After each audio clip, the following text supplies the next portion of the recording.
Welcome to our new channel, Startup Works. Hello friends, I'm Rudila.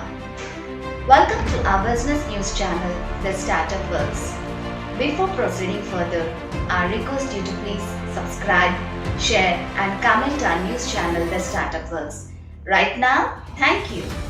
Let's begin our news with very interesting topics. Firstly, we'll talk about the Apple computers. Recently, Apple company has declared its market capitalization as 2 trillion and making it the first US company to do so and stands second in the world to hit the 2 trillion market cap. In comparison, the five most valued Indian companies Reliance Industries, TCS, HDFC Bank, Hindustan Unilever, and Infosys have a combined valuation of 495.28 billion. Reliance Industries, with a market cap of rupees 182.8 billion, is India's most valued company. However, as the company's share pulled back at the end of the session on 19th August, bring the valuation under the 2 trillion threshold. In another breaking news, a Rajya Sabha member has tweeted where said that the Union Cabinet has approved for leasing out Jaipur, Guwahati and Trivandrum airports of Airports Authority of India AAI through public-private partnership, said Union Minister Prakash Javadekar. The AAI, which works under civil aviation, owns and manages over 100 airports across our country. Adani Enterprises won the rights to run these airports in 2019. In another good news, our government has declared that around 40 lakhs industrial workers will get 50% of their 3 months average salary as unemployment allowances after the government relaxed eligibility conditions under the Employee State Insurance Company and will be paid to those who lost their jobs between March 24th December 31st 2020. The relief has now become payable after 30 days after unemployment as opposed to 90 earlier.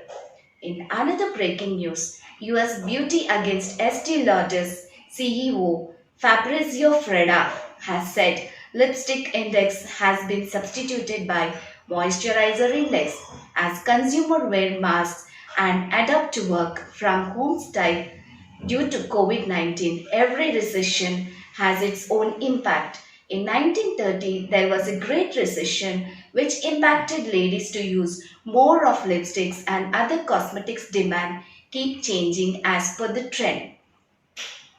India, Japan and Australia has reportedly begun talks to build a trilateral supply chain resilience initiative to reduce dependency on China. The initiative expected to be discussed further during the India-Japan summit next month. Reports said, notably, the three countries along with the US are members of the Quadrilateral Security Dialogue or QUAD. In another breaking news, around 250 income tax officials posing as Madhya Pradesh Health Department COVID-19 team conducted raids against two individuals, including a builder, on Thursday in Bhopal.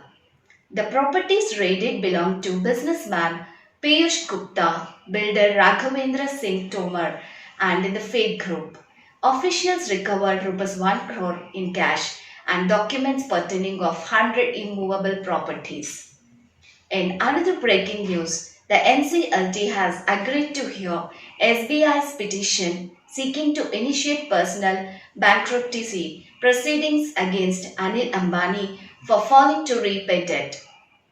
The tribunal appointed an administrator to verify SBI's claim that Ambani offered Rs 1,200 crore of personal guarantees while seeking loans for his companies. It can admit him into bankruptcy process of reject the case based on the report. In strange news, in US Bank of America's customer has noticed that his account was credited with 2.45 billion in his account on both the web and mobile app. This was a display error and nothing more than that. It's been corrected, the bank said. The customer reached out to his relationship manager when the bank initially didn't discover the error itself.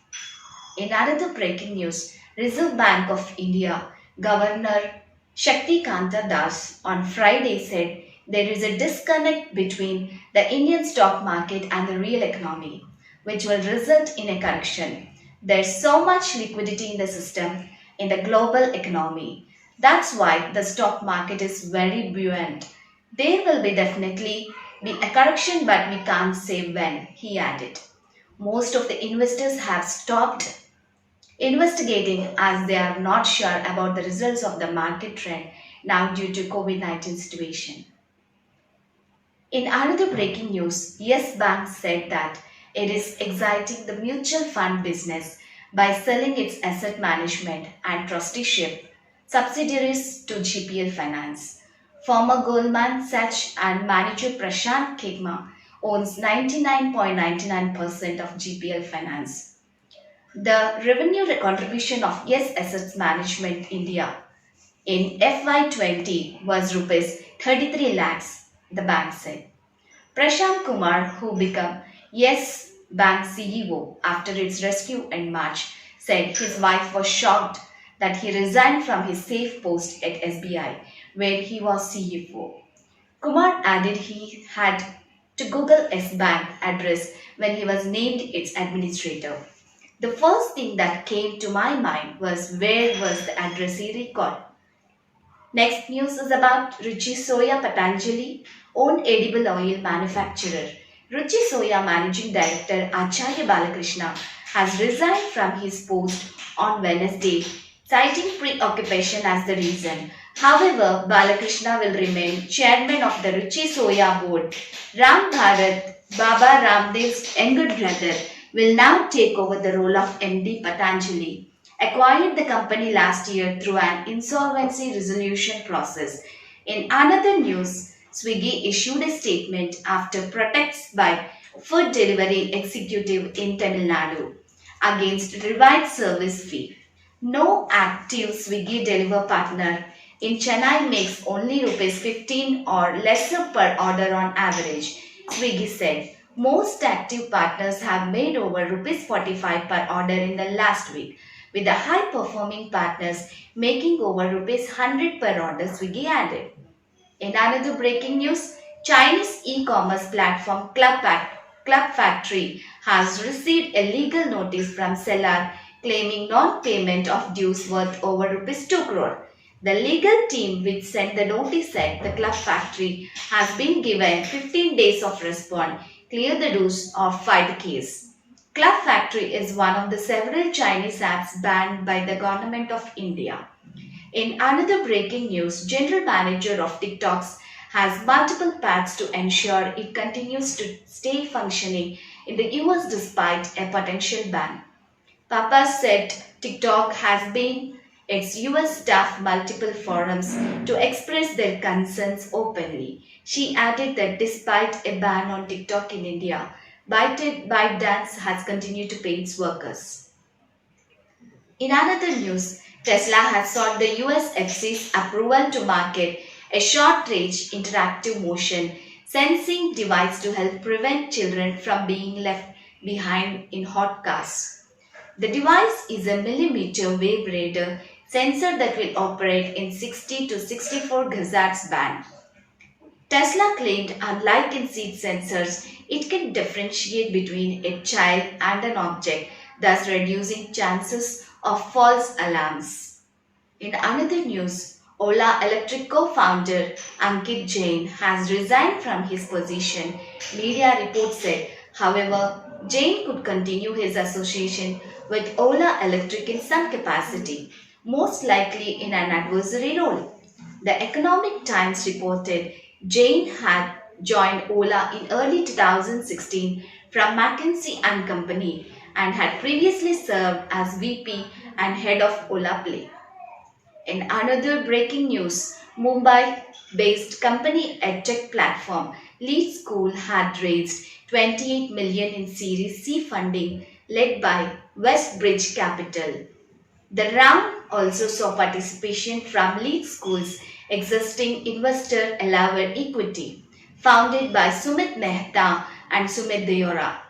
Lead School claimed to have partnered with over 800 schools across over 10 states in India. Thank you friends for watching this news channel. This is what for today. Hope you all liked it. Kindly subscribe, like to comment to improve our channel in a better way.